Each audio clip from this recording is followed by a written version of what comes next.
ઘરે પાર્સલ આવે, તમે પાર્સલ ખોલો, પછી અચાનક એ પાર્સલમાં બ્લાસ્ટ થાય. પાર્સલ ખોલનાર અને લાવનાર બંને વ્યક્તિ ઈજાગ્રસ્ત થાય, અને એ પણ બદલો લેવા માટે.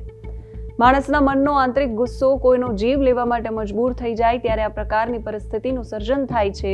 શું છે અમદાવાદમાં આજે સવારે થયેલી પાર્સલ બ્લાસ્ટની આ ઘટના, એના વિશે વાત કરીશું. નમસ્કાર, આપની સાથે હું સેજલ.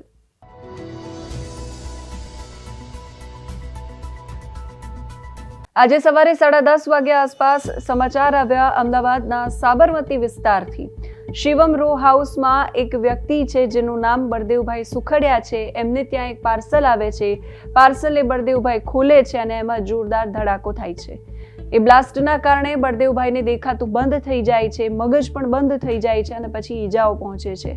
જેવી આ ઘટના સામે આવે છે એટલે એસીપી, ડીસીપી સહિતના તમામ પોલીસ અધિકારીઓ અને પોલીસનો કાફલો ઘટના સ્થળ પર પહોંચે છે. તપાસ શરૂ થાય છે અને તપાસમાં ખબર પડે છે કે આ બળદેવભાઈ હાઈકોર્ટમાં ક્લાર્ક તરીકે ફરજ બજાવે છે.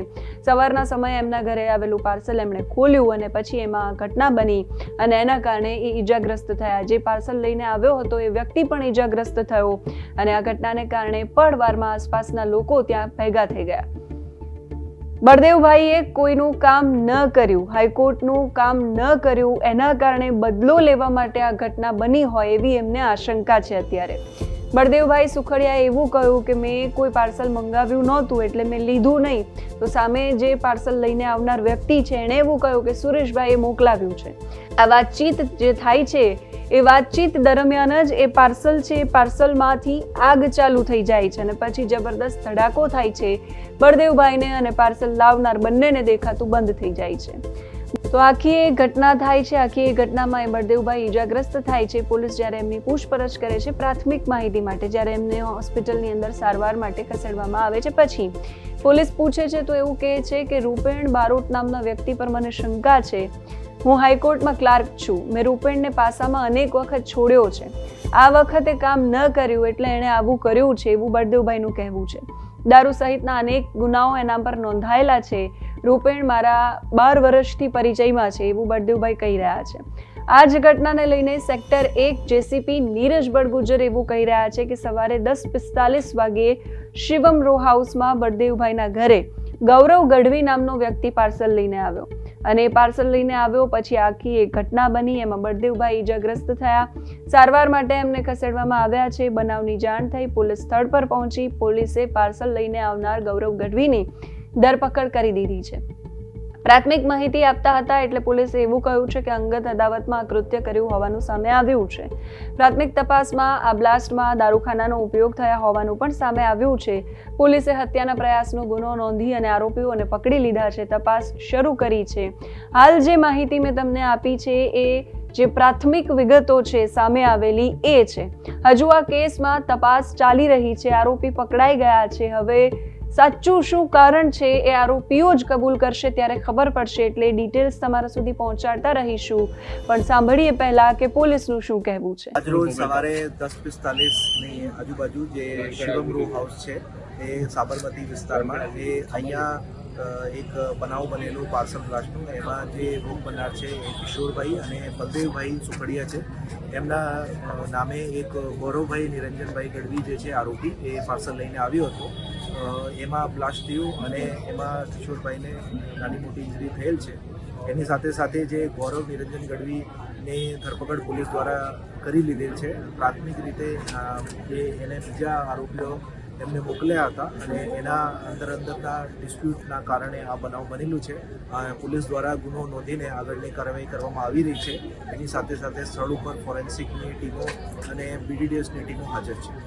અંદરની રાઇવલી શું હતી? કારણ કે બળદેવભાઈ છે જે હાઈકોર્ટમાં ક્લાર્ક છે, તેમની દુશ્મનાવટ શું હોય છે કે અથવા કોની સાથે?